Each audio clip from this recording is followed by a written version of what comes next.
আমার অধিকারের বায়না যে যদি আমাদের এই জুলাই সনদ বাস্তবায়নের রূপরেখা দেওয়া হয় না, আমরা স্বাক্ষর করব না। তো আমরা কোনো দিকেই তাকাই নাই। আমরা নতুন একটা বাংলাদেশের স্বপ্ন দেখেছি এবং এই বাংলাদেশকে, নতুন বাংলাদেশকে দেখার জন্য আমরা রাজনীতি করে আসছি। এই প্রবলেম সলভিং, উপস্থিত যে প্রবলেম থাকে দেশের মানুষের, এই সলভিং করার রাজনীতি হচ্ছে এনসিপির রাজনীতি। এনসিপির রাজনীতি এরকম কিছু না যে কোন মিথ্যা একটা ওয়াদা দিয়ে আগামী কোন ইলেকশনে 50 জন এমপি বানিয়ে মন্ত্রী হয়ে আমাদের হচ্ছে যে ক্ষমতার মসনদে বসা, এটা এনসিপির কোনো স্বপ্ন না। এনসিপির তরুণরা একতাবদ্ধ হয়েছে মরার আগের দিন পর্যন্ত রাজনীতি করার জন্য না, বাংলাদেশের উপস্থিত যে প্রবলেম আছে এই প্রবলেম সমাধান করার জন্য। আপনারা আমাদের জন্য দোয়া করবেন। আমাদের সিলেট 3 দক্ষিণ সুরমা ফেঞ্চগঞ্জ বালাগঞ্জে আমি আল্লাহর উপর ভরসা করে আমার পার্টিতে আবেদন জমা দিয়েছি। যদি পার্টি যাচাই বাছাই করে মনে করেন আমি সিলেট 3-এ যোগ্য প্রার্থী, এনসিপির প্রার্থী হওয়ার যোগ্য, ওনারা অতি সত্বর আগামী 13 তারিখের পরে ওনারা পার্টির মনোনয়ন ঘোষণা করবেন।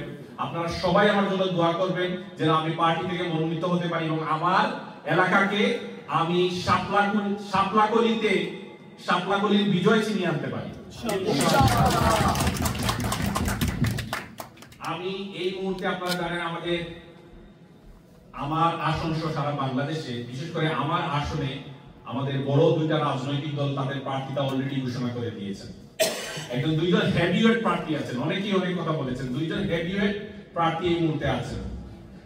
একজন প্রার্থী আমরা জানি গত 15 বছর এইখান থেকে শেখ হাসিনার বিরুদ্ধে আন্দোলনে নেতৃত্ব দিয়েছেন, নির্যাতিত হয়েছেন, ওনার বাড়িতে ওনার আত্মীয়স্বজন নির্যাতিত হয়েছে, ত্যাগী নেতা। আরেকজন জানেন বাংলাদেশ জামায়াত ইসলামীর নেতা, উনিও গত 15 বছর শেখ হাসিনা দ্বারা নির্যাতিত। কিন্তু আমি ব্যারিস্টার জুনেদ আপনাদেরকে কথা দিচ্ছি, ব্যারিস্টার জুনেদ এনসিপি তারুণ্যকে প্রতিনিধিত্ব করে এবং তরুণদেরকে নিয়ে বাংলাদেশ গড়ার জন্য ব্যারিস্টার জুনেদ আপনাদেরকে সাথে নিয়ে নতুন একটা সিলেট টিম গঠন করবে ইনশাআল্লাহ। আমাদের এই সিলেটের যারা আছেন সবাইকে আমি বলতে চাই যে সিলেটে উন্নয়নের নামে গত 54 বছর প্রতারণা হয়েছে, সিলেটের সাথে স্রেফ প্রতারণা করেছে। কোন ব্যক্তি সিলেটকে নিয়ে লং টার্ম পরিকল্পনা করেন নাই। আপনারা দেখেছিলেন জনাব এম সাইফুর রহমান সিলেটে ছিলেন, জনাব এম সাইফুর রহমান যখন একটা রাস্তা করেছিলেন মৌলভীবাজার পর্যন্ত, ওই রাস্তা 10 বছরেও কিছু হয় নাই। কারণ জনাব এম সাইফুর রহমান চিন্তা করে করেছিলেন যে আমার এটা আমি দীর্ঘমেয়াদী প্ল্যান নিয়ে করছি। সিলেটের ইনফ্রাস্ট্রাকচারাল যত উন্নয়ন হয়েছে আপনারা দেখবেন কেউ কিন্তু 10 বছর 20 বছর প্ল্যান করে নাই। সিলেটকে বস্তি বানানোর প্ল্যান হচ্ছে, সিলেটের খাল বিল দখল হচ্ছে, সিলেটের নদী ভাঙ্গনের কারণে আমার এলাকা বালাগঞ্জে একটা মাত্র সড়ক, একটা মাত্র যোগাযোগ ব্যবস্থা, আপনি চিন্তা করতে পারবেন না এই কিছুদিন পরেই যদি বন্যা আসে, বৃষ্টি হয়, আর কিন্তু যাতায়াত ব্যবস্থা শেষ, আর মানুষের যোগাযোগ ব্যবস্থা বিচ্ছিন্ন হয়ে যায়, যেখানে একটা মাত্র রাস্তা। তো আমরা এনসিপি পক্ষ থেকে আমরা চিন্তা করেছি বিভাগীয় ইশতেহার দিব। আমি আমার এলাকায় গিয়েছি, আমার এলাকার শিক্ষা প্রতিষ্ঠান সমূহে গিয়েছি, বন্যার সময় আমি প্রত্যেকটা এলাকায় গিয়েছি এবং দেখেছি কোন কোন এলাকা প্রথমেই বন্যায় ক্ষতিগ্রস্ত হয়। শিক্ষা প্রতিষ্ঠানে গিয়ে দেখেছি আমাদের শিক্ষা প্রতিষ্ঠান সমূহকে এইসব প্রতারণামূলক রাজনীতি দিয়ে ধ্বংস করা হয়েছে। আপনারা দেখেছেন এই 25 সালে একটা বিশাল রেজাল্ট বিপর্যয়, আপনারা যারা দেশের খবর রাখেন আপনারা দেখেছেন, এগুলা সব প্রতারণামূলক রাজনীতির কারণে কুক্ষিগত করে রাখা হয়েছে আমাদের প্রতিষ্ঠান সমূহকে। কোন রাজনৈতিক দল, প্রথাগত রাজনৈতিক দল, 50 বছরের পুরনো রাজনৈতিক দল এগুলো সমাধান করতে পারবে না। আমরা আপনাদেরকে বলে যাচ্ছি, আপনাদেরকে বলছি এনসিপির মতো এইসব দলই এইসব প্রতারণামূলক রাজনীতিকে প্রত্যাহার করে পরিত্যাগ করে নতুন বাংলাদেশ উপহার দিবে ইনশাআল্লাহ। শুধুমাত্র শিক্ষা প্রতিষ্ঠান বানানোর মাধ্যমে শিক্ষার উন্নয়ন হয় না। শিক্ষার উন্নয়ন হতে হলে আপনার শিক্ষার পরিবেশ দেয়া লাগে এবং যে শিক্ষা প্রতিষ্ঠান সমূহ আছে ওই শিক্ষা প্রতিষ্ঠান সমূহে মান উন্নয়ন করা লাগে শিক্ষার। প্রত্যেকটা প্রতিষ্ঠানে যান আপনি গিয়ে পাবেন রাজনীতি, একদলীয় বা 2 দলীয় রাজনীতি। আর না হলে প্রতিষ্ঠানের আশপাশে আপনি পাবেন রাজনীতি, যার কারণে প্রতিষ্ঠানে আর ওই পড়ালেখা নাই, শুধু রাজনীতি চলে। তো আমরা কমিটেড, সিলেটকে আমরা মুক্ত করব, বাংলাদেশের প্রত্যেকটা কনস্টিটিউয়েন্সিকে মুক্ত করা হবে ওই ভিন্ন রাজনীতি থেকে। আমরা উন্নয়নের জোয়ার নিয়ে আসবো। দীর্ঘমেয়াদী পরিকল্পনায় আমরা বিশেষ করে আমাদের সিলেটকে সাউথ এশিয়ার অন্যতম একটা ডেভেলপ সিটি বানানো যাবে। আপনারা যারা জানেন সিলেট নিয়ে চিন্তা করেন, একটা ডেভেলপ সিটি বানানো যাবে। একটা পরিকল্পিত নগরায়নের মাধ্যমে সিলেটকে এক্সটেনশন করে আমাদের দক্ষিণ সুরমাকে একটা উন্নত এলাকা বানানো যাবে। এটা কোনো অসম্ভব বিষয় না, যেটা নিয়ে কেউ এখন পর্যন্ত কোনো সুস্পষ্ট পরিকল্পনা তুলে ধরে নাই। আমরা দেখেছি হাউজিং এর নামে 20-25 বছর থেকে সিলেটের দক্ষিণ সুরমার একটা অংশকে বিকল্প রেখে দেওয়া হয়েছে। এখন পর্যন্ত হাউজিং এর কোনো সুস্পষ্ট ইনফ্রাস্ট্রাকচারাল ডেভেলপমেন্ট আমরা দেখতে পাই নাই। এটা কিন্তু বিরাট একটা অংশ যেখানে শহর এক্সটেন্ড হয়ে আসার কথা ছিল। এরকম অনেকগুলা ম্যালিশিয়াস অ্যাক্টিভিটি আমাদের এলাকার সাথে হয়েছে। আপনারা দেখবেন প্রত্যেকটা জিনিসের পিছনে রাজনীতিবিদদের হাত আছে।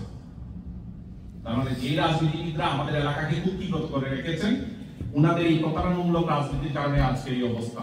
তো আমরা নতুন বাংলাদেশে আমরা দেখতে চাই আপনি কি ওই দলীয় আনুগত্যের কারণে একজন প্রতিনিধি নির্বাচন করছি, নাকি এমন কোন প্রতিনিধি নির্বাচন করছি যে বলছে যে ড্রামাটিক কোনো পরিবর্তন করবে, এলাকাকে হচ্ছে যে দীর্ঘমেয়াদী একটা পরিকল্পনার আওতায় নিয়ে আসবে, এরকম প্রার্থীকে আমরা বাছাই করছি। তো আপনাদের প্রতি উদাত্ত আহ্বান থাকবে, আপনারা যে কনস্টিটিউয়েন্সি আপনারা আপনাদের এলাকার যোগ্য প্রার্থীকে বাছাই করবেন। আমার সিলেট 3 দক্ষিণ সুরমা ফেঞ্চুগঞ্জ বালাগঞ্জের মানুষকে বলবো, আপনারা আমাদের এখানে যারাই হচ্ছে যে কন্টেস্ট করবেন, আমি সহ, আপনারা যাচাই বাছাই করবেন। একটা এক্সাইটমেন্ট আপনাদের ভিতরে কাজ করবে। আপনাদের ভিতরে যদি এক্সাইটমেন্ট কাজ করে যে এবার আমি ভোট দিব, আমি একজন প্রার্থীকে বুঝে শুনে জেনে দিব, এই এক্সাইটমেন্টটা কিন্তু স্প্রেড করবে, আপনার আত্মীয়-স্বজনের ভিতরে স্প্রেড করবে। আপনারা দেখেছেন নিউ ইয়র্কের মামদানিকে ভোট দিতে সবাই গেছে, কারণ সবার ভিতরে একটা এক্সাইটমেন্ট ছিল। আমাদের মানুষদের মধ্যে ভোটের এক্সাইটমেন্ট থাকে না, আপনারা জানেন। এমনিতে বলে অ্যাডভার্টাইজ করা হয় ঈদ ঈদ ঈদ ঈদ, কিন্তু এক্সাইটমেন্ট থাকে না। মানুষ এই জন্য 500 টাকা 1000 টাকায়ও ভোট দিয়ে দেয়। কিন্তু যখন সত্যিকারের এক্সাইটমেন্ট ঢুকানো হবে, বুঝানো হবে একজন প্রার্থী আছে যোগ্য, একজন প্রার্থী আছে যে পরিবর্তন করতে পারবে, তখন দেখবেন স্বইচ্ছায় সে গিয়ে ভোট দিবে এবং তার মনের ভিতরে একটা খুশির ভাব থাকবে। তো আমি সবাইকে দোয়ার জন্য আগে অনুরোধ করেছি, এখনো করছি, আপনারা আমার জন্য দোয়া করবেন। আমি চেষ্টা করেছি এই গত 1 বছরে জাতীয় নাগরিক পার্টিকে ইউকে তে সমৃদ্ধ করা। আপনারা আজকে দেখেছেন, আমি বলবো এটা আমি সহ আমার টিমের সফলতা। আপনাদের সামনে আমাদের এনসিপি ইউকে অ্যালায়েন্সের কার্যকরী পরিষদের সদস্যবৃন্দ আছেন, এবং আপনারা দেখেছেন আমরা ইউকে থেকে আলহামদুলিল্লাহ 4 জন ক্যান্ডিডেট আছেন যারা বাংলাদেশিকে কন্টেস্ট করার মতো যোগ্যতা রাখেন। তো এটাও আমাদের একটা সফলতা যে আমরা তাদের ভিতরে এই বিশ্বাস দিতে পেরেছি, এবং তারা জুলাই থেকে আমাদের সাথে সম্পৃক্ত এবং নিজেদেরকে তৈরি করছেন যেন বাংলাদেশে গিয়ে নিজের বেস্টটা দিতে পারেন। তো এটা আমাদের কালেকটিভ এফোর্টের কারণে আজকে এই জায়গায় আমরা এসেছি। আমি সিলেট টিম নিয়ে ইনশাআল্লাহ আমার নির্বাচনী ইশতেহার আমার পার্টির ইশতেহারের সাথে অ্যালাইন করে অচিরেই ঘোষণা করব, যদি সকলের দোয়ায় আল্লাহর রহমতে আমার পার্টি আমাকে মনোনীত করেন। আপনাদের সবাই আমাকে আপনাদের স্ব জায়গা থেকে সাহায্য করবেন। আমার এনসিপির এই যে টিম আছে, এই টিম আমাদেরকে আসলে ওনারাই বের করে দিয়েছেন। তো ওনারা আমাদের পিছনে আছেন, ওনাদের এই জায়গা থেকে সোশ্যাল মিডিয়ার মাধ্যমে ওনাদের যত টিম আছে, আমাদের এক্সপার্ট টিম আমাদের জন্য কাজ করছেন, আমাদের প্রচার প্রচারণা সবকিছু ওনারা দেখছেন। আমি এলাকাবাসী সবাইকে বলবো, আপনারা আপনাদের জায়গা থেকে স্ব জায়গা থেকে আমাদের জন্য দোয়া করবেন। আমাদের জন্য যদি মনে করেন আমরা যোগ্য প্রার্থী হিসেবে আপনাদের এলাকার পরিবর্তন নিয়ে আসতে পারবো, দেশের পরিবর্তন নিয়ে আসতে পারবো, অন্যায়ের বিরুদ্ধে কথা বলতে পারবো, তাহলে আমাদেরকে এগিয়ে দেওয়ার জন্য আমাদেরকে সহযোগিতা করবেন, কথা বলার মাধ্যমে, ফেসবুকে লেখার মাধ্যমে, দোয়া করার মাধ্যমে। তো আমি আজকে বক্তব্য লম্বা করবো না, আজকে সবাই এসেছেন।